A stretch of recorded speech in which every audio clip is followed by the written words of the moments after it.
একটু করে জ্ঞান ফিরলেই বলতো যে আমার ফ্লাইট কখন। যখন ও জানতে পারলো যে দেশের বাইরে আমার ফ্লাইট কখন, ফ্লাইট কখন, কোথায় যাবে তুমি, আমি ঢাকায় যাব।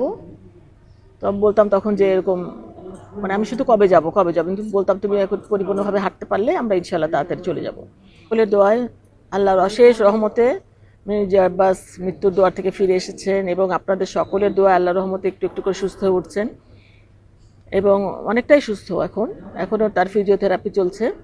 নিউরো সাইট যেটা ছিল, নিউরো বড় একটা হিমারিজ হয়ে গিয়েছিল, নিউরো সাইট এখন ওকে আছে, ডাক্তার বলেছেন ওটা এখন মানে জাস্ট ফলো আপ করতে।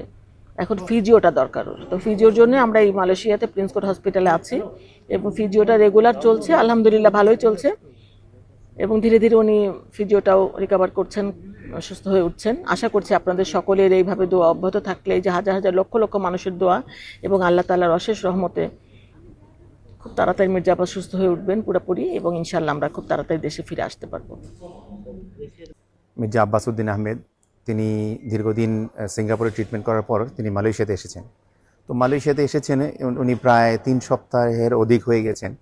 যখন এখানে এসেছেন তখন থেকে আমরা এখানে যারা জাতীয়তাবাদের লোকজন আছি, বিএনপি, যুবদল, স্বেচ্ছাসেবক দল, জাসাস, সবাই আমরা আসলে হসপিটালে সবসময় আসি, খোঁজখবর নেই।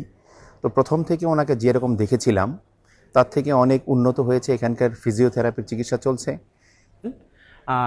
খুব শীঘ্রই সে সুস্থ আমাদের মাঝে বাংলাদেশে ফিরে যাবেন।